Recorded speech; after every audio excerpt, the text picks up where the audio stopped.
Bila ku buka mataku dan lihat wajahmu, ku terkagum.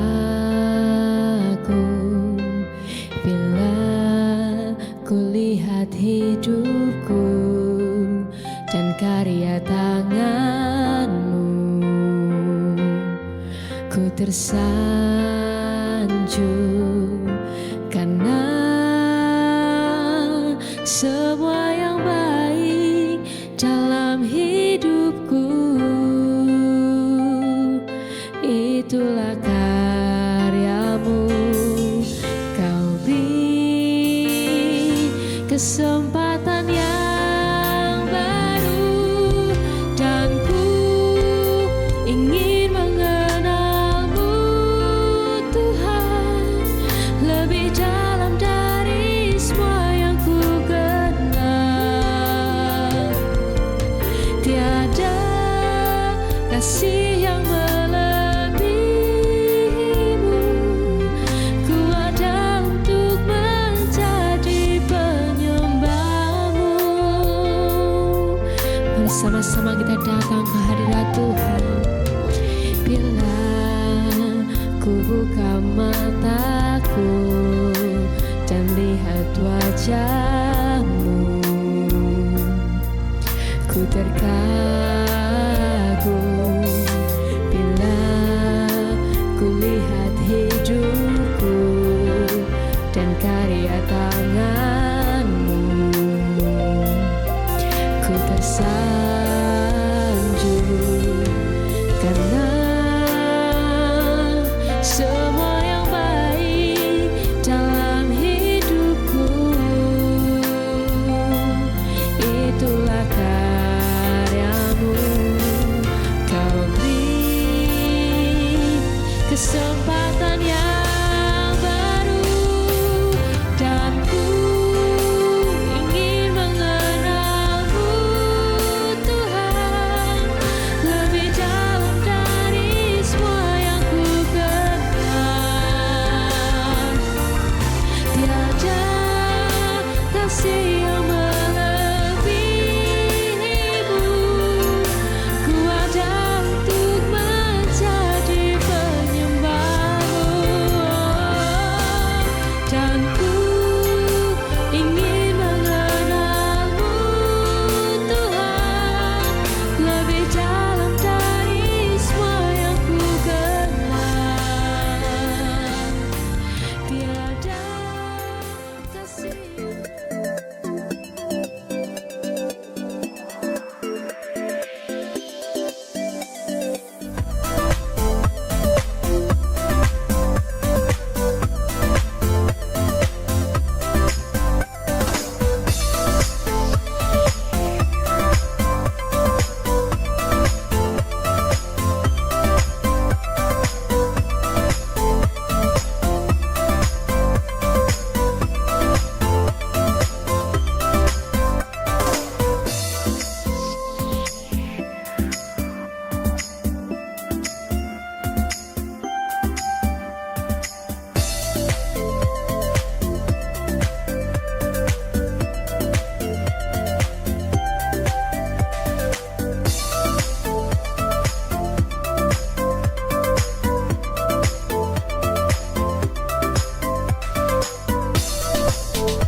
Shalom, selamat pagi jemaat yang dikasihi Tuhan. Kembali pada pagi hari ini kita memiliki kesempatan untuk bersatu kembali dalam ibadah Selamat Pagi Sahabat. Mari sama-sama kita mau bersatu hati untuk memuji dan memuliakan Tuhan di pagi yang indah ini dan bersyukur atas kebaikan Tuhan untuk hari yang baru. Mari datang pada Tuhan. Bapa, kami mengucap syukur atas kasih setia-Mu dalam hidup kami. Kami tahu betul bahwa setiap apa yang ada dalam diri kami saat ini itu semua hanya karena anugerah Tuhan. Terima kasih Bapa, kami mau terlebih bersyukur dan selalu bersyukur atas kebaikan Tuhan. Dan kami percaya dalam rasa syukur kami kuasa-Mu dinyatakan, anugerah-Mu tercurah Tuhan buat setiap kami. Terima kasih Tuhan, kami mau puji dan sembah Engkau. Amin.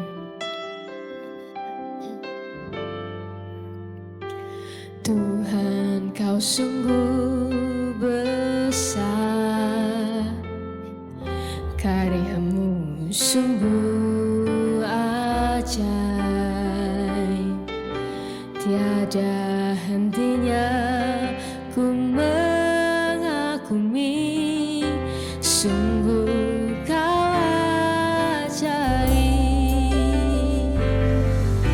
Tuhan, Kau sungguh besar,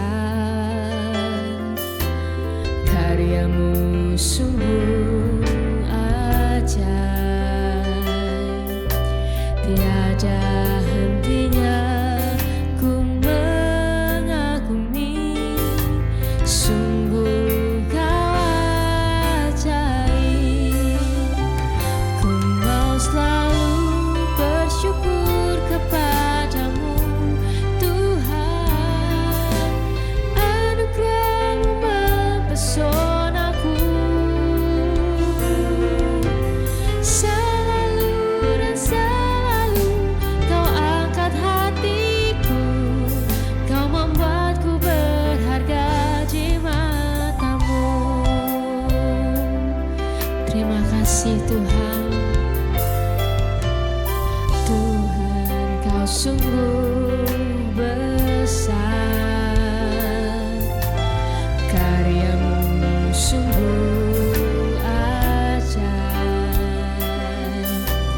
tiada hentinya ku mengagumi, sungguh Kau ajaib. Ku mau bersyukur, ku mau selalu bersyukur kepadamu Tuhan, anugerah-Mu mempesonaku,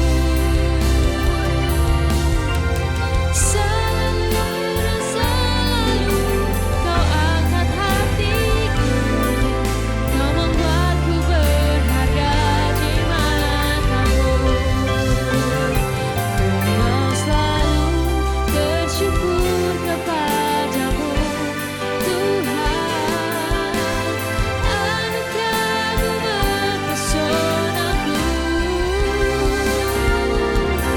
selalu dan selalu Kau angkat hatiku, Kau membuatku berharga di mata-Mu. Mari sama-sama kita sekali lagi sembah Tuhan.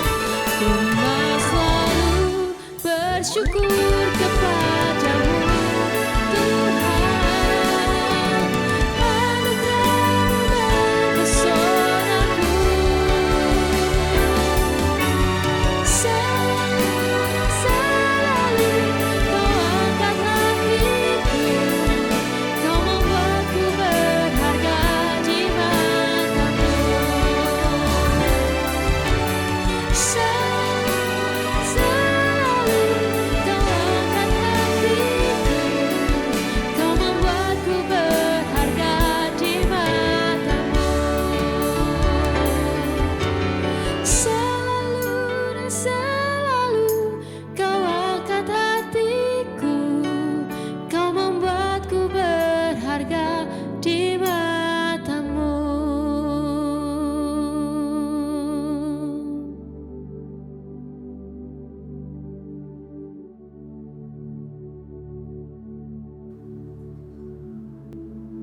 Bapa, terima kasih untuk anugerah-Mu yang sungguh besar dalam kehidupan kami ya Tuhan.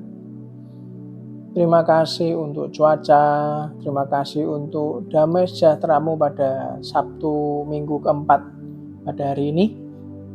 Kami tahu Tuhan, Kau sungguh-sungguh menyadarkan kami terus-menerus bahwa hidup kami selalu penuh dengan kesempatan, dan tentu saja dari setiap kesempatan yang Tuhan berikan, kami juga mengalami yang namanya penentang. Dan ajari kami pagi ini Tuhan, kalau sampai kami terjatuh, Kau ajari kami untuk bisa bangkit kembali dan bisa terus tetap dalam jalan-Mu. Pagi hari ini, Roh Kudus, berikanlah kami roh wahyu hikmat dan pengertian, walaupun kami tidak ada di lokasi yang sama ya Tuhan. Tapi kuasa-Mu sungguh nyata Tuhan, dimanapun kami berada, di kota, di luar pulau, maupun di luar negeri. Kau tetap Tuhan yang maha hadir ya Tuhan. Kami berdoa Tuhan buat semua keluarga Selamat Pagi Sahabat yang mungkin masih lemah tubuhnya Tuhan.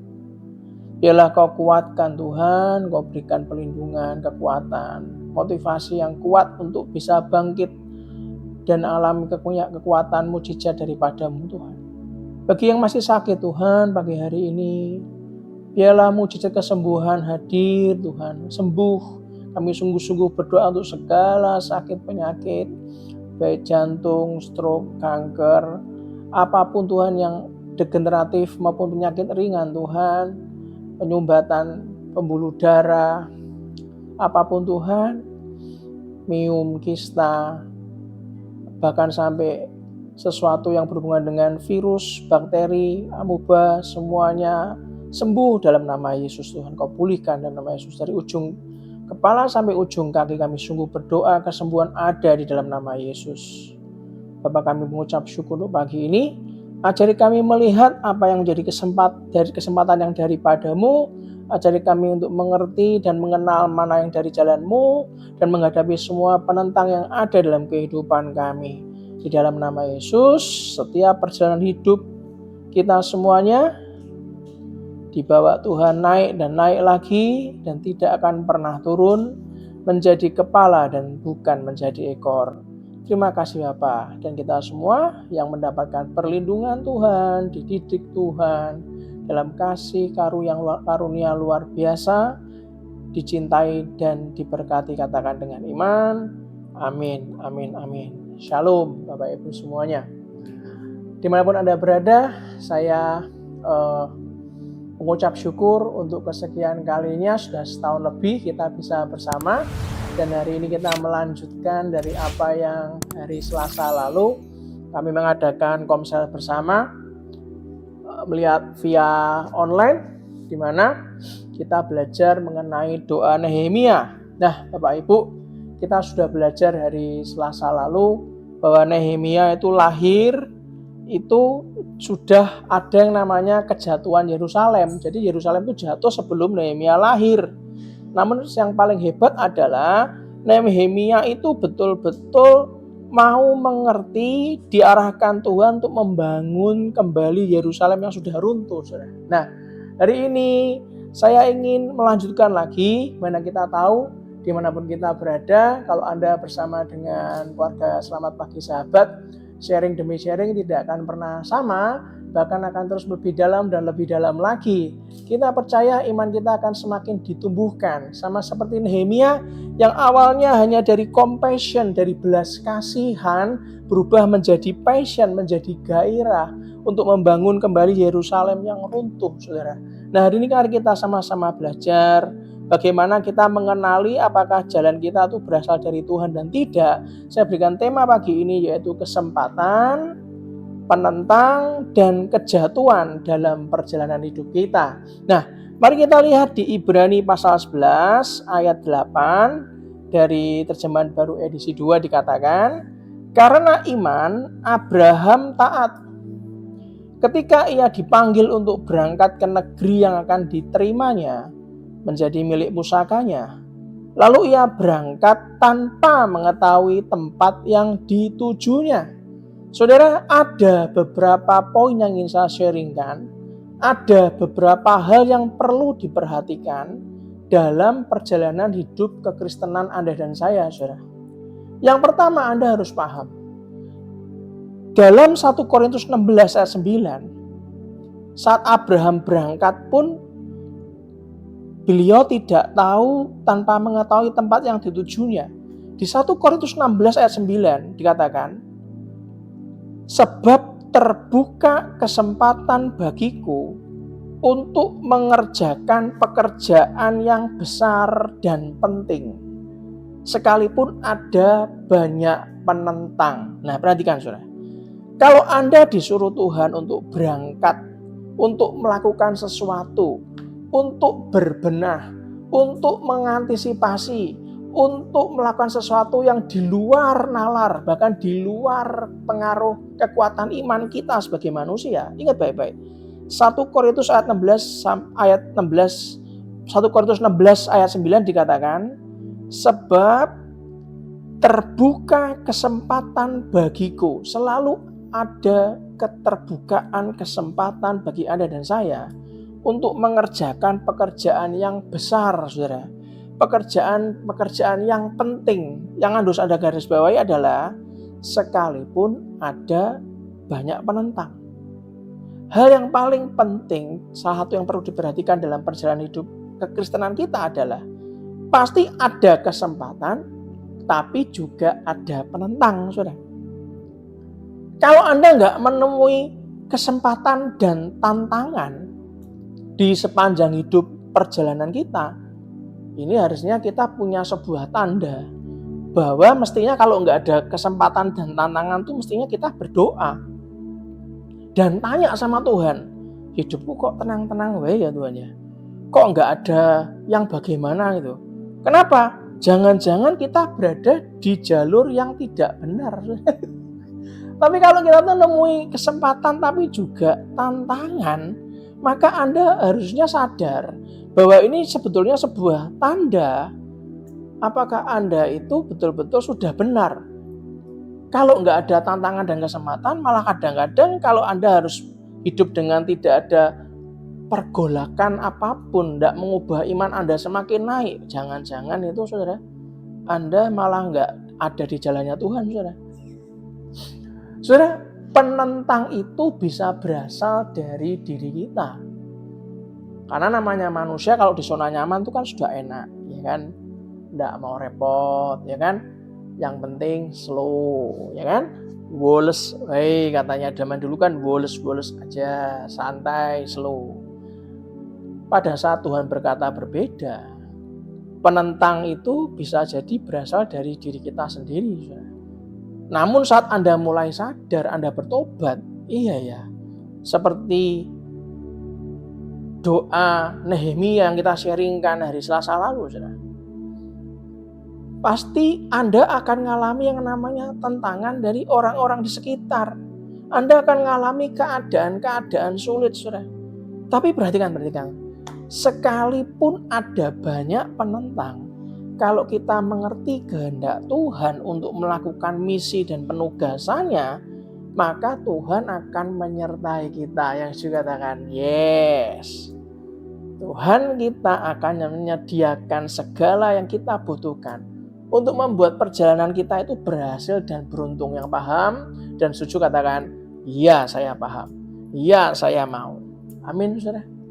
Setiap kali saya mendengarkan sahabat kami cerita begitu banyak tantangan, bertahun-tahun Tuhan proses di suatu kota, saya bergumul, kenapa ya Tuhan ya, tantangannya kok banyak. Tapi hari ini saya mulai mendapatkan sebuah gambaran, saudara, mendapatkan sebuah pencerahan bahwa yang dari Tuhan itu juga pasti akan banyak penentang. Kita perlu ngerti bahwa ukuran tugas yang diberikan Tuhan kepada Anda dan saya itu biasanya menentukan besarnya serangan, saudara. Menentukan besarnya kesulitan yang akan kita hadapi. Jadi bukan berarti kalau kita itu ikut dengan Tuhan, dikasih tugas, terus akan lancar semua. Belum tentu, saudara. Bukan terus jalan tol, highway, nggak ada halangan, belum tentu. Malah kadang jalannya semakin diberikan tugas yang betul-betul ukurannya sudah standar, bukan ukuran manusia, di luar kapasitas kita, tantangannya itu bisa besar, saudara. Itulah kenapa jangan menyerah. Kalau Anda berkata, kalau gitu benar ya, tak pikir nih dari iblis, atau aku salah jurusan, atau aku ini kurang kerjaan, sudah berdoa, ya memang diarahkan itu. Tapi kenapa tantangannya banyak? Ya karena Tuhan memberikan Anda sesuatu yang di luar kapasitas kita supaya iman kita dibawa naik, saudara. Maupun apapun kondisi ekonomi yang kita hadapi, kondisi negara kayak apapun terjadi, mau kondisi politik yang tidak menentu, yang kacau, Anda tetap akan dibawa naik oleh Tuhan dan nggak pernah turun. Yang juga katakan, yes. Itulah kabar baiknya. Ini kabar baiknya. Serangan dan kesulitan adalah sebuah tanda pengakuan dan penghormatan. Oh, hidup sama Tuhan itu memang tidak mudah. Benar, saudara? Benar? Tapi saat Anda berjalan bersama Tuhan, Anda akan melihat hal-hal yang besar yang tidak pernah kita alami di depan mata itu terbuka. Dan Anda akan berkata bahwa wow, bahwa semua pengakuan dan penghormatan itu adalah milik Tuhan. Inilah kenapa artinya musuh menganggap kita itu sebagai target yang bernilai tinggi. Karena kita kan mungkin dikasih tugas sama Tuhan nggak pernah melaluinya. Nah, kalau nggak pernah melaluinya, musuh kan ngomong, ini kan nggak punya pengalaman anak ini. Umat Tuhan ini nggak punya pengalaman. Karena tugasnya sangat-sangat tinggi di luar kapasitas kita sebagai manusia. Maka musuh melihatnya, iblis melihatnya, wah ini target bernilai tinggi. Dan musuh kita menganggap bahwa ancaman bagi rencananya. Nah, itulah kenapa musuhnya itu kan bisa berupa lingkungan sekitar kita, pesaing-pesaing, ya kan? Bahkan tidak jarang yang jadi musuh malah kadang-kadang malah teman pelayanan kita sendiri yang negatif thinking, gitu kan? Orang-orang yang dulunya bersama kita, sekarang tidak bersama kita, terus lihat kita semakin hari semakin naik, tanggung jawabnya diberi Tuhan semakin banyak, terus iri, sudah iri terus nyebarin tidak karu-karuan. Ya itu udah biasa. Karena musuh menganggap bahwa kita tuh ancaman bagi rencananya musuh, saudara. Itulah kenapa pagi hari ini kita membangun pagi ini bersyukur, saudara. Besok saya melayani Anda di ibadah pagi. Ibadah pagi minggu keempat saya akan sharing dengan tema nama Tuhan adalah menara yang kuat. Kalau Anda merasa bahwa kasih aku pemahaman Tuhan, menara yang kuat untuk aku berpegang itu ya bagaimana? Bahwa nama Tuhan itu menara yang kuat. Besok Anda hadir di ibadah pagi dan ibadah sore Anda akan dilayani oleh Pak Doni Baskoro, saudara. Nah hari ini kita sama-sama menyiapkan tubuh, jiwa, dan pikiran kita untuk mengerti akan kehendak Tuhan. Ingatlah ini baik-baik. Semakin besar kesulitan yang harus kita taklukkan, semakin besar pula masa depan yang terbentang di hadapan kita. Amin. Mari kita ketik di live chat. Mari aminkan sesuatu pemahaman hikmat pagi ini, saudara, di hari Sabtu yang indah ini. Mari kita ketik di live chat. Anda bisa ketik di live chat atau di kolom komen. Semakin besar kesulitan yang harus kita taklukkan, apa saudara? Semakin besar pula masa depan yang terbentang di hadapan kita. Yang juga katakan yes. Karena kita tahu semakin besar pula masa depan yang terbentang di hadapan kita, maka hadapilah itu dengan iman, saudara. Bukan dengan ketakutan, tapi dengan iman, saudara. Yang kedua yang perlu kita perhatikan dalam kehidupan ini, kalau kita mengalami kejatuhan, ingat baik-baik, kejatuhan bertujuan untuk membuat kita keluar dari jalur. Kalau Anda kapok untuk bangkit, Anda akan keluar dari jalur kok, saudara. Mari kita lihat Amsal 24 ayat 16. Saudara. Amsal 24 ayat 16 ngomong gini. Sebab 7 kali, apa saudara? Orang benar jatuh. Berarti orang benar jatuh enggak? Loh jatuh, tetap jatuh. Tapi dikatakan sebab 7 kali orang benar jatuh, berarti kan baik-baik. Namun ia bangun kembali. Dia tidak lari, tidak menyerah, tidak quit, tidak keluar. Saudara. Ia bangun kembali. Siapa yang digambarkan oleh Salomo? Yang dimaksud dengan orang benar. Siapa yang digambarkan oleh Salomo? Orang benar. Seberapa banyak orang benar itu jatuh dan bangkit kembali? Berapa banyak saudara? 7 kali. Yang digambarkan Salomo adalah orang benar. Pertanyaannya, maukah kita terus berjalan dalam kebenaran Tuhan? Amin. Aku jatuh Pak, aku lemah. Loh sama. Sama saudara. Lelah, saya juga lelah. Capek saya kadang. Namanya manusia itu kan ya banyak sekali penentang-penentangnya, hambatan-hambatannya. Baik diri kita sendiri, ya kan? Sampai kapan harus menghadapi sekian banyak masalah. Tapi ingat, siapa yang digambarkan oleh Salomo? Orang benar. Seberapa banyak orang benar itu jatuh dan bangkit kembali 7 kali. Saudara. Kejatuhan itu bukan berarti kita gagal. Yang sudah katakan yes. Bukan. Jatuh, oh parah, ya kan? Cemooh-cemoohan. Gitu aja kok. Memang tuh bukan jalanmu. Sudahlah, tinggalkan saja pelayanan. Ikut dunia lebih enak. Yang bantuin banyak, ya kan? Tiap hari pesta terus, kan? Kumpul terus, mangan gak mangan ngumpul katanya. Gak ada halangan. Stres dibuat guyon saja, lo sebentar. Stres dibuat guyon gak apa-apa, tapi guyon-guyonan yang bermutu. Mangan gak mangan kumpul sekali-sekali gak apa-apa. Karena sangan kumpul itu kita mengeluarkan kelemahan kita, teman kita yang benar akan menguatkan kita. Bukan yang satu ngomong negatif, terus kumpulan orang negatif bersama-sama. Terus akan terus menjatuhkan orang-orang yang lain. Lah buat apa? Saudara? Kejatuhan itu bukan berarti kita gagal. Kita gagal kalau kita nggak mau bangun lagi. Yang juga dengan yes, ya. Ngomong dalam hati kita, taruh tangan kita di dada. Kalau kita gagal, kita mesti bangun lagi. Amin, saudara. Kita gagal kalau kita nggak mau belajar dari kejatuhan kita. Loh, kita gagal nggak apa-apa, tapi coba dianalisa gagalnya kenapa.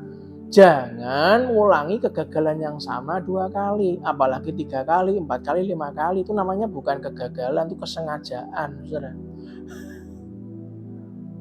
Areanya di area itu, ya kan? Dalam rumah tangga ada beberapa orang itu kalau saya lihat saat konseling, saya melihatnya sebenarnya dengan berpisah, baik itu berpisahnya secara tidak cerai resmi atau bercerai resmi. Sebenarnya kalau saya berulang kali ngomong, sebenarnya permasalahannya itu di kamu kok sebenarnya. Walaupun tidak 100% harus dari dianya, karena harus ada kemengertian, harus ada kepedulian juga dari pasangannya. Tapi kalau mau duduk berdua dan belak-belakan mau rendah hati, nerima apa adanya, ya kalau dua-duanya mau berubah sebetulnya bisa. Tapi kalau memutuskan pisah, memutuskan bercerai, nanti kalau menikah lagi, pasti akan kena masalah yang sama. Area jatuhannya di sana kok, saudara. Itulah kenapa kita gagal kalau kita nggak mau belajar dari kejatuhan kita. Men? Masalahnya kalau kita jatuh sudah terlanjur, kita sudah posisi di atas. Anda merasa Anda sudah cukup umur, sehingga Anda merasa lebih senior. Anda merasa lebih nggak ada orang yang bisa mau memberitahukan banyak hal karena Anda merasa sudah tahu banyak. Pada saat dikasih tahu, Anda marah, Anda tersinggung. Akhirnya, ya Anda mau pindah kemana saja, tetap aja gagalnya di area yang sama. Itulah kenapa kita gagal. Kalau kita menolak mengubah metode lama, ya kan? Saya sudah pernah sharing di Selamat Pagi Sahabat, jangan menggunakan metode-metode zaman purbakala. Nggak bisa, saudara. Kita gagal kalau kita menolak untuk menerima nasihat. Nah, cilakanya kadang-kadang Tuhan memberikan kita cara dengan mendengarkan orang-orang yang nasihatnya itu keluar dari mulut-mulut orang yang mohon maaf loh, saudara. Stratanya menurut manusia itu di bawah kita. Kondisi keuangannya, kondisi pekerjaannya, kondisi jabatannya itu di bawah kita. Nah, kalau orang sudah merasa di bawah, terus ngasih nasihat, banyak manusia menyepelekan. Dalam hati ngomong apa? Lah kamu tuh siapa? Lah wong kamu aja hidupmu nggak berhasil kok ngasih nasihat sama saya. Lah itulah bahaya, saudara. Tuhan tuh bisa memberikan banyak nasihat kepada umatnya tanpa memandang dari level strata yang mana, dari gender yang mana. Pekerjaan yang hina sekalipun kalau itu memang bisa menjadi nasihat buat Anda dan saya. Sekali lagi saya minta demi kasih Tuhan Anda dan saya harus sama-sama belajar. Anda jangan menolak untuk menerima nasihat saudara. Juga katakan yes. Kita gagal, kalau kita gagal untuk mau mencoba lagi. Kenapa gagal ya? Karena nggak mau nyoba. Menolak untuk mencoba lagi. Kita gagal kalau kita menolak menggeser paradigma lama kita. Amin. Amin, saudara. Inilah kenapa seorang pemenang itu bukanlah orang yang tidak pernah jatuh. Berulang kali jatuh. Berkali-kali jatuh. Bahkan kalau saya sering kesaksian, kalau bukan karena Tuhan, sudah habis saya dan istri saya sejak dulu. Seorang pemenang bukanlah seorang yang tidak pernah jatuh, tapi seorang yang tidak pernah menyerah. Mari kita lihat Roma 2 ayat 4 dikatakan, apakah engkau menganggap sepi kekayaan kemurahannya, kesabarannya, dan kelapangan hatinya? Tidak tahukah engkau bahwa maksud kemurahan Allah ialah menuntun engkau kepada pertobatan? Nah, kalau dosa dan kesalahan itu menyebabkan kita tersandung, saudara, cepatlah kita bertobat, kembalilah ke jalur yang benar. Artinya nggak usah nyalahkan orang lain, ya kan? Nggak usah kebanyakan drama. Terus Anda keliling-keliling seakan-akan Anda itu benar. Tapi Anda dalam hati tahu sebenarnya kita ini perlu bertobat. Ya bertobat, balik ke jalan yang benar. Nggak perlu nyokot. Ngapain, saudara?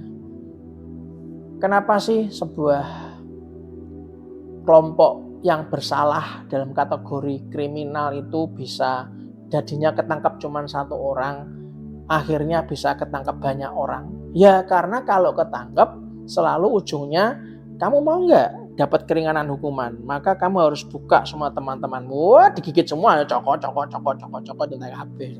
Tapi pernahkah organisasi seperti itu hilang? Enggak. Enggak pernah. Selalu ada. Bahkan malah zaman sekarang lagi zamannya pengalihan isu, ya kan? Kalau negara lagi ada masalah genting nggak terpecah-pecahkan, isunya apa diangkat, sehingga masyarakatnya mulai bergeser kepada isu-isu yang lain. Hanya pengalihan isu. Jika dosa dan kesalahan menyebabkan kita tersandung, cepatlah kita bertobat dan kembalilah ke jalan yang benar. Jika kita jatuh karena kita mencoba sesuatu yang baru dan asing, yang baru tidak pernah dicoba, itu asing buat kita jatuh, jangan menyalahkan diri sendiri.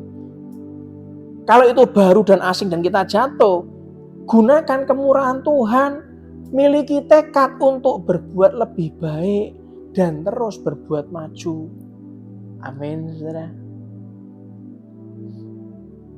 Itulah kenapa hari ini I think kita ini sangat spesial di mata Tuhan. Karena nama Tuhan itu adalah menara yang kuat, dan besok kita akan sharing banyak. Kalau menara yang kuat, maka sesuatu yang baru akan dibukakan, dan kita tuh masih asing, nggak tahu.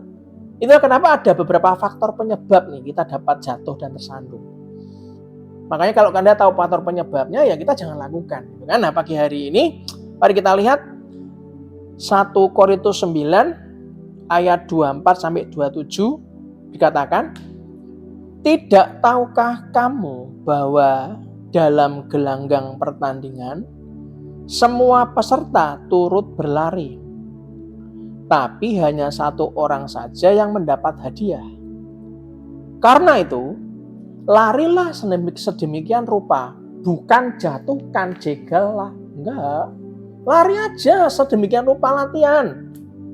Kalau Anda pelari ya latihan tiap hari dong, saudara, latihan nafas, ya kan? Jaraknya ditambah, latihan speednya. Jangan punya etika menjatuhkan orang lain supaya Anda tampak hebat. Anda membuat banyak strategi sehingga orang lain tampaknya bodoh, lebih rendah, dan kita lebih hebat. Nggak usah. Semua peserta turut berlari, kata Alkitab. Tetapi hanya satu orang saja yang mendapat hadiah. Karena itu, larilah sedemikian rupa sehingga kamu memperolehnya. Ayat 25. Tiap-tiap orang yang turut mengambil bagian dalam pertandingan, perhatikan, menguasai dirinya dalam segala hal.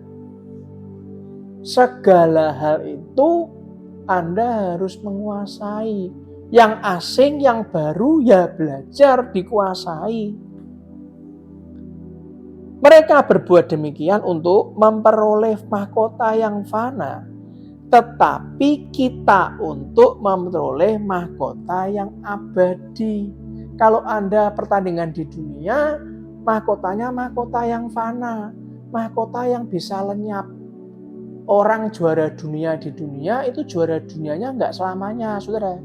Karena begitu dia mendapatkan sabuk kejuaraan dunia akan ditantang terus sampai Anda lengser. Gitu. Kalau sama Tuhan tidak. Kalau Anda ada di jalurnya Tuhan, Anda akan memperoleh mahkota yang abadi. Juara seumur hidup abadi bersama Tuhan, yang ngasih Tuhan, bukan yang ngasih manusia. Makanya metafora perlombaan itu bukan untuk kita bersaing menjatuhkan dengan yang lain. Bukan, saudara. Ayat 26 dikatakan, sebab itu aku tidak berlari tanpa tujuan dan aku bukan petinju yang sembarangan saja memukul.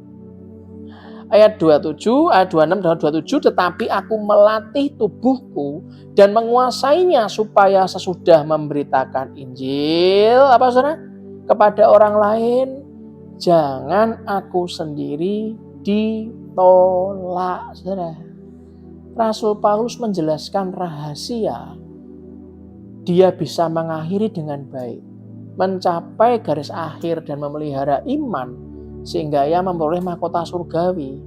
Rasul Paulus tidak berbicara tentang keselamatannya, enggak. Rasul Paulus sedang berbicara tentang hadiah surgawi. Dan perkataannya ini bisa untuk bahan evaluasi dan renungan kita. Jangan sampai kita sendiri ditolak, ya kan, saudara? Itulah kenapa jadilah orang yang selalu hidup benar di hadapan Tuhan, yang juga katakan yes. Ada beberapa faktor yang dapat kita pelajari penyebab kita tuh jatuh tersandung dalam perjalanan hidup kita, saudara. Beberapa faktor itu yang pertama, ini menurut saya, saudara ya. Yang pertama, kita nggak punya saat teduh. Nggak punya saat teduh pribadi dengan Tuhan Yesus. Kita kurang berdoa, mungkin kita nggak bersyukur, kurang dalam memuji dan menyembah Dia. Kita nggak membaca dan merenungkan kebenaran firman Tuhan, saudara. Saya pernah dengar kata-kata dari seorang ngomong gini. Di tempatku ini pelayanan, wis pokoknya yang penting ki wani dhisik. Kalau dikasih jadwal pelayanan 1-2 ayat gak masalah. Yang penting ngoceh aja sembarangan. Nah terus saya tanya, loh memangnya orang yang kamu layani 1-2 ayat dan segala macam pemahamannya itu dapat sesuatu? Wis itu urusan carry, gak usah dipikir. Saudara, saya tanya nih kepada orangnya. Lah kalau kamu sendiri mendengarkan temanmu yang ngomong asal jeplak gitu tanpa persiapan, kamu dapat sesuatu? Ya enggak. Lah ini loh saudara. Pelayanan yang Tuhan sudah berikan jangan asal-asalan, saudara. Pernahkah kita berpikir saat kita punya waktu, kita digerakkan hati kita untuk melayani Tuhan? Kita harus tanya-tanya sama Tuhan betul-betul. Harus bergumul, Tuhan apakah benar ini yang ingin kau sampaikan? Loh saudara, kita ini kalau ingin betul-betul tidak mau tersandung dalam perjalanan hidup kita sendiri, walaupun kita dalam dunia pelayanan, ingat baik-baik, apakah kita masih punya saat teduh pribadi dengan Tuhan Yesus? Apakah Anda sungguh betul-betul berdoa, bersyukur, memuji dan menyembah Tuhan, membaca dan merenungkan kebenaran firman Tuhan? Saya sudah beberapa kali ngomong pada Anda, channel YouTube GPI Lampert Tengah Raya ini bukan milik saya, bukan milik YouTube GPI Lampert Tengah Raya, bukan miliknya GPI Lampert Tengah Raya. Tapi hidup ini adalah milik saudara semua, di mana kami ini terpanggil untuk melayani. Saat kami melayani, kami tidak melayani diri kami melayani Tuhan. untuk berbicara sesuatu, kami sungguh-sungguh punya waktu yang spesial untuk saat teduh pribadi dengan Tuhan Yesus. Kalau Anda tidak ingin jatuh tersandung dalam perjalanan hidup kita, yang kedua, apakah kita menolak didikan dan tuntunan Tuhan ketika Tuhan sedang berbicara kepada kita secara pribadi? Kalau Tuhan sudah berbicara, jangan pernah menolaknya. Digumuli, it's okay. Butuh waktu untuk persiapan, tidak ada masalah. Tapi jangan pernah tolak. Dan yang ketiga, apakah kita itu memelihara kebiasaan buruk dan memiliki pergaulan yang buruk, saudara? Kalau Tuhan sudah berkata, jalankan ini, lakukan ini, ya udah, lakukan aja, saudara. Saya masih ingat kurang lebih setahun lebih yang lalu, waktu saya jalan pagi di halaman belakang rumah kami, saya waktu jalan pagi diarahkan begini, kamu mulai membawakan saat teduh hari Sabtu. Apa yang dalam hati saya? Waduh, lawang bawakan hari Minggu aja, untuk text time membuat firman-Nya aja butuh waktu yang tidak sebentar. Nah kalau Sabtu langsung Minggu khotbah, waduh gimana ya nih Tuhan ya? Bingung. Tuhan yang berkata apa? Sudah, lakukan saja, nanti di guidance. Bayangkan saudara, kalau saya tuh punya kebiasaan buruk, yaitu gak usah lah. Wes gak perlu lah. Wong aku ora dibayar kok. Wong aku juga gak ngambil persepuluhan, gak ngambil persembahan, gak ada PK sama sekali. Mau gini gak mau, ya wes, gitu kan. Gak bisa, saudara. Gak bisa. Kalau misalnya nih ya, kita dulu, Opa John, gembala senior kami, buka kelompok bermain dan taman kanak-kanak. Anda pikir kelompok bermain dan taman kanak-kanak itu surplus, saudara? Proyek di mana itu ada cuannya, ada untungnya. Loh, nggak ada, saudara, nggak ada. Nggak ada cuannya, nggak ada untungnya. Tapi setiap kali kamu berkata, apa tak tutup aja Tuhan ya, Pak tutup aja ya. Jangan, teruskan. Ya sudah, kita lakukan. Coba kalau saya menggunakan kebiasaan buruk yang nggak ada cuan, tutup aja. Pergaulan buruk ngomong apa? Orang-orang banyak ngomong apa? Kenapa toh kok Gustaf kok nggak ditutup aja, ya nggak ada cuannya. Kalau saya mendengarkan omongan kok nggak ditutup aja, nggak ada cuannya, selesai, saudara. Itu artinya saya hanya menggunakan prinsip perhitungan sempoannya dunia. Bahaya, saudara. 2007 sampai dengan bulan Agustus 2025. Dari 2007, saudara, kelompok bermain itu belum terakreditasi. Kemarin bulan Agustus, baru 2 minggu yang lalu, tiba-tiba kami terakreditasi, saudara. Puji nama Tuhan. Artinya apa? Segala sesuatu itu jangan memelihara kebiasaan buruk. Kalau Tuhan bilang melangkah, ya melangkah. Jangan mendengarkan pergaulan-pergaulan yang hanya money oriented, cuan oriented. Gak bisa sama Tuhan tuh melangkah dengan caranya Tuhan, bukan caranya kita. Yang keempat, ada beberapa faktor yang menyebabkan kita tersandung dalam penjelasan hidup kita. Yang keempat, kita suka meragukan janji firman Tuhan. Kita suka hidup dalam kekhawatiran dan ketakutan. Lawang khawatir kok dihidupin. Takut kok dihidupin. Takut sama siapa? Mau khawatir sama apa? Yang kelima, kita membuang-buang waktu untuk melakukan hal-hal yang tidak penting, yang sembrono, ketimbang melakukan sesuatu yang bisa menyenangkan hati Tuhan. Nah, kalau kita tuh melakukan hal yang sembrono, tidak sesuai hatinya Tuhan, Anda mengerjakan sesuai dengan kehendak Anda. Yang penting kan kita ini kan, yang penting kan cuan, ya kan? Yang penting kan aku kan ya tidak membuang-buang waktu. Kita melakukan juga untuk keluarga kita. Kan bungkusnya tuh kan enak. Alasan tuh kan banyak, bungkusnya kan enak. Aku kan udah capek cari uang, ya kan? Ngapain harus mikirin pelayanan lagi? Bungkusnya tuh selalu enak, sudah. Sekarang aku pulang kerja capek, ya sudah, daripada aku komsel, ya kan? Lebih baik aku tak kumpul-kumpul tuh ya. Siapa tahu habis kumpul-kumpul nanti kan ada banyak kegiatan, ya kan, ada pedal, ya kan, ada golf, ada tenis, ya nggak ada masalah. Nah, tapi kalau tiap hari tenis, tiap hari pedal, tiap hari golf, ya mumet toh saudara. Kapan kita melayani Tuhan, saudara? Ya itu loh, kadang-kadang itu menurut kita baik, padahal menurut hati nurani kita mengatakan, ayo nak, jangan sembrono buang-buang waktu. Benar, saudara? Nggak ada yang salah dengan kumpul-kumpul, nggak ada yang salah dengan Anda lakukan sehari-hari, tapi ingat, sudahkah yang Anda lakukan menyenangkan hati Tuhan? Kalau dengan pedal, dengan golf, dengan tenis Anda bisa mendapatkan banyak komunitas di mana Anda bisa mengenalkan nama Tuhan, is okay. Di mana Anda bisa menjangkau untuk mereka itu mengalami Kristus, is okay. Tapi ingat, menjangkau saja itu pasti ada saatnya untuk dimuridkan, saudara. Betul kan? Yang keenam, kita berhasil dalam karir, tapi kita gagal dalam berumah tangga. Nah, artinya apa?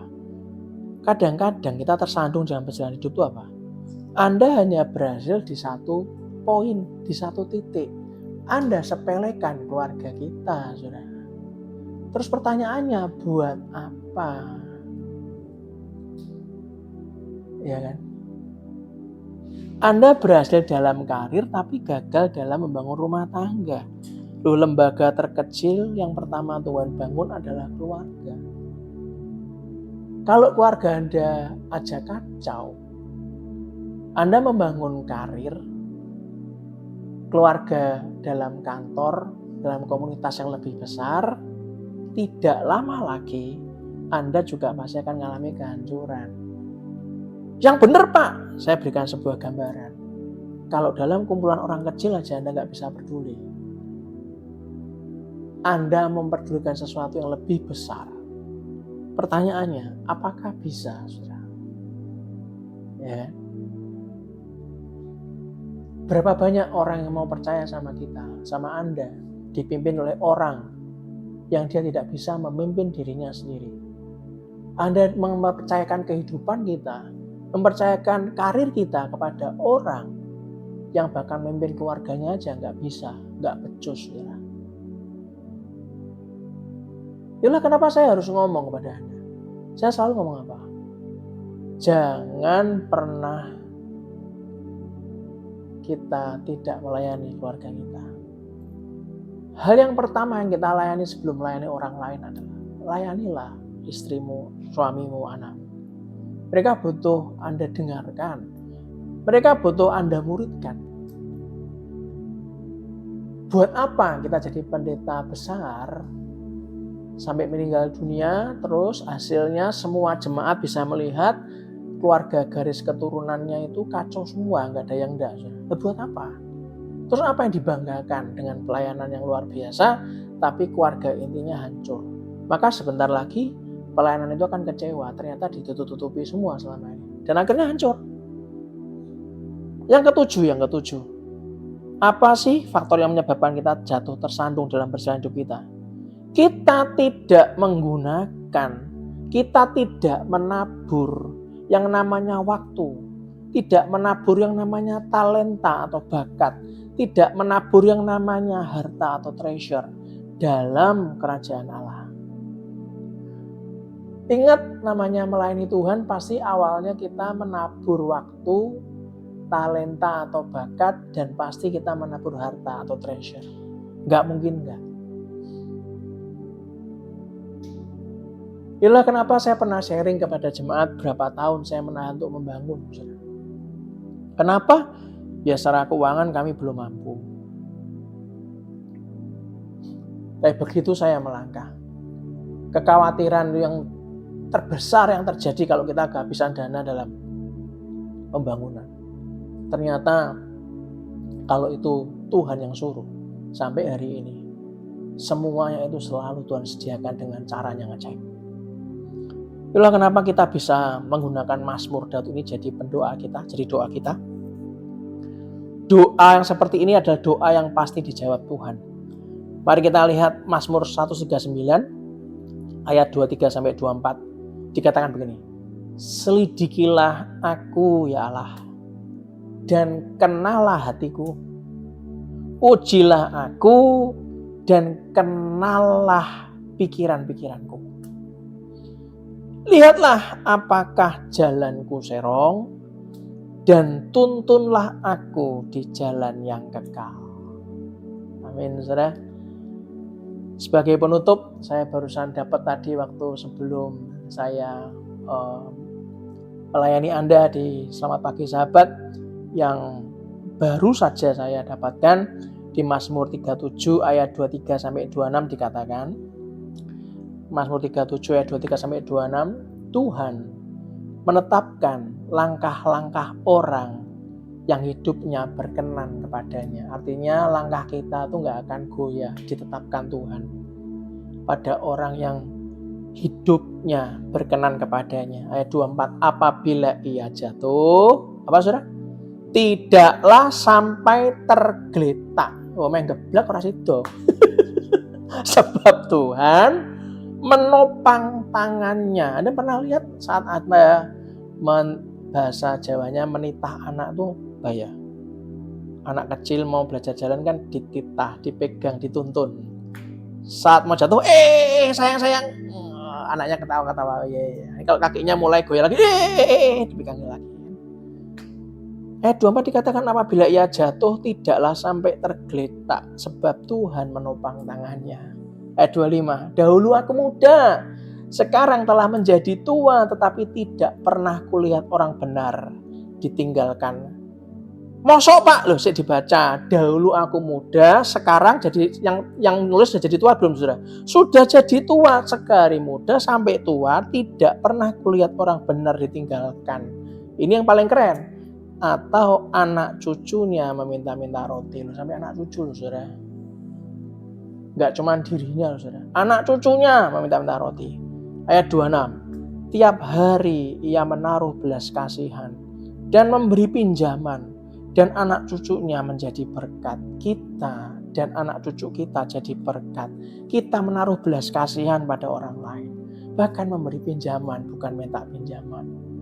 Hari ini, pagi hari ini kita sudah sama-sama belajar saudara. Sesuatu yang menurut Anda sebuah kesempatan yang dari Tuhan, Anda harus pahami pasti ada banyak penentang. Dan pada saat kita mengalami banyak faktor yang menyebabkan kita jatuh, kita sudah sama-sama belajar bagaimana kita mengatasi kejatuhan dalam perjalanan hidup kita. Sharing pagi ini bukan hanya untuk kita. Anda juga bisa sharing kepada semua teman Anda dimanapun mereka berada. Anda bisa share YouTube GPI Lambat Tengah Raya.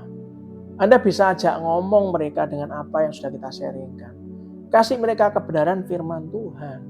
Bahkan sampai kapanpun mereka akan tahu berjalan bersama Tuhan tidak mudah. Tuhan kita bukan Tuhan yang gampang atau lagi Tuhan yang gampangan. Tapi Tuhan kita mendidik iman kita akan terus naik. Apapun kondisi ekonomi, apapun kondisi politiknya, secapek apapun kondisi fisik kita, Tuhan akan bawa kita naik dan tidak pernah turun. Satu pujian buat kita semuanya. Ku hidup karena percaya, Kau yang berjanji setia. Pengharapanku selalu ada di dalam-Mu. Ku tidak akan menyerah meski dalam kesesakan. Seluruh hidupku dalam genggaman-Mu.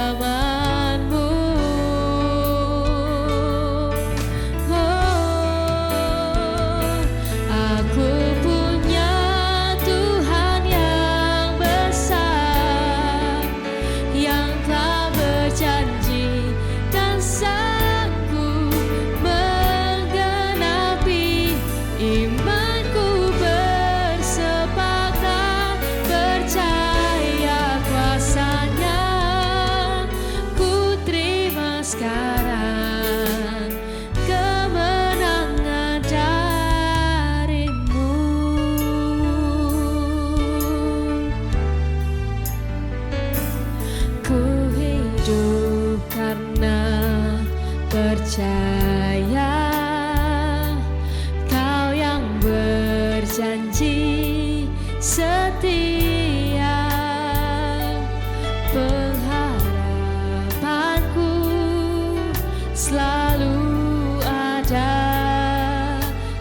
dalam-Mu.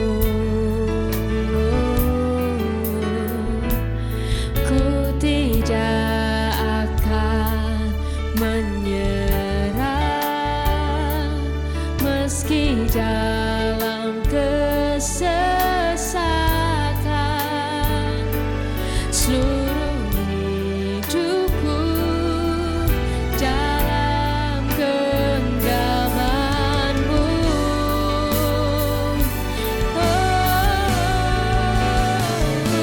Aku punya Tuhan yang besar, yang telah berjanji dan sanggup menggenapi. Imanku bersepakat percaya kuasa-Nya. Ku terima sekarang kemenangan dari-Mu.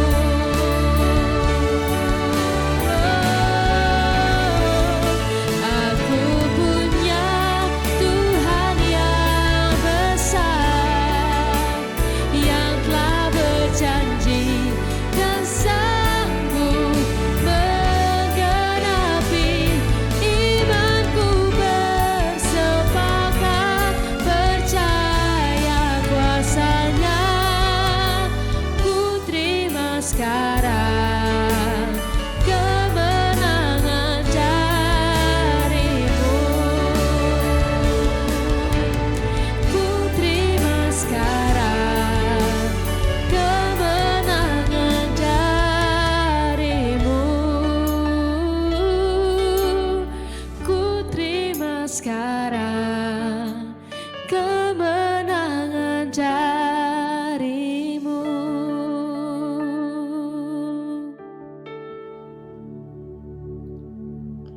Saatnya kita berdoa. Bapa, Engkaulah Tuhan kami, Tuhan yang besar Tuhan. Sampai kapanpun Tuhan, ku pegang janji-Mu, Kau tidak akan pernah membiarkan kami tergeletak. Sampai kapanpun Tuhan, Kau selalu izinkan kami untuk terus bangkit. Untuk kami setiap kali mau menyerah, kami akan disadarkan. Walaupun banyak orang-orang, banyak teman-teman palsu yang puas, yang senang melihat kami jatuh, tapi justru Kau sadarkan betapa besar kemurahan-Mu, betapa Kau ingin kami bangkit lagi sesuai dengan kehendak-Mu. Sehingga kalau saat Kau membuat kami ini berhasil Tuhan, Kau berada bersama-sama dengan kami, meraih kemenangan itu. Segala kemuliaan hanya bagi-Mu Tuhan. Dan justru orang-orang ingin kami jatuh menjadi panas hatinya, karena mereka melihat kenapa enggak pernah menyerah. Dan kami tahu sekarang kami enggak pernah menyerah, karena apa yang menjadi tugas dalam kehidupan kami pasti Kau buat berhasil. Bapak, terima kasih untuk kemerdekaan yang Kau berikan di bulan Agustus ini Tuhan. Kemerdekaan dari dosa, kemerdekaan dari hamba-hamba diperhamba oleh dosa. Dan Kau buat kami menjadi sungguh-sungguh menjadi hamba yang merdeka di dalam Engkau. Biarlah pagi ini kami sungguh berdoa ya Tuhan. Besok kami mau beribadah Tuhan, baik ibadah pagi maupun ibadah sore. Tutup bungkus dengan darah Yesus. Biarlah semua yang kami dapatkan Tuhan hari ini, pilih bertumbuh dalam hati kami dengan Roh Kudus-Mu. Biarlah kami terus ya Tuhan, percaya bahwa apapun yang kami lalui, kami sebagai keluarga besar, selamat pagi sahabat, kita bisa saling menguatkan. Bahkan ini hari Tuhan aku belajar bukan hanya untuk diriku sendiri, di mana sharing firman pagi ini untuk Indonesia Tuhan, untuk semua orang yang membutuhkan campur tangan Tuhan, yang membutuhkan kesadaran bahwa hidupnya selalu ditopang oleh Tuhan. Dan biarlah sebelum selesai kita angkat kedua tangan kita dan aminkan doa berkat ini. Tuhan memberkati engkau dan melindungi engkau. Tuhan menyinari engkau dengan wajah-Nya dan memberi engkau kasih karunia. Tuhan menghadapkan wajah-Nya kepadamu dan memberi engkau damai sejahtera. Biarlah kepaknya Tuhan akan menudungi kita semuanya. Di bawah sayap-Nya Tuhan engkau akan berlindung. Kesetiaan Tuhan ialah perisai dan pagar tembok. Kita tidak usah takut terhadap kedahsyatan malam, terhadap panah yang terbang di waktu siang, terhadap penyakit sampar yang berjalan dalam gelap, terhadap penyakit menular yang mengamuk di waktu petang. Walaupun 1.000 orang rebah di sisi kita dan 10.000 di sebelah kanan kita, tetapi itu tidak akan menimpa kita di dalam nama Tuhan Yesus Kristus. Diberkatilah rumah tanggamu, diberkatilah keluargamu, diberkatilah kesehatanmu, diberkatilah usahamu, diberkatilah pekerjaanmu, diberkatilah studimu, diberkati dan dijawab segala pergumulanmu, diberkati setiap langkahmu kemanapun kita keluar dan masuk, pergi dan pulang, mendapatkan perlindungan dari Allah yang Maha Tinggi. Biarlah kebenaran menjadi barisan depan kita, dan kemuliaan Allah menjadi barisan belakang kita, dan biarlah berkat dari Allah Bapa, Putra, dan Roh Kudus menyertai kita semuanya. Dari hari ini saya Maranatha, dan kita semua yang percaya, yang dibimbing Tuhan, dibentuk Tuhan, dicintai dan diberkati. Katakan dengan iman. Amin, amin, amin, amin. Salam sayang-sayang buat keluarga Anda semuanya. Saya bertemu besok di ibadah pagi. Saya akan layani Anda. Ibadah sore akan dilayani oleh Bapak Doni Baskoro. Biarlah semua orang yang tiap hari merenungkan firman Tuhan pagi, siang, dan malam, maka hidupnya akan disebut sebagai orang-orang berbahagia. God bless you all. Tuhan yang besar, yang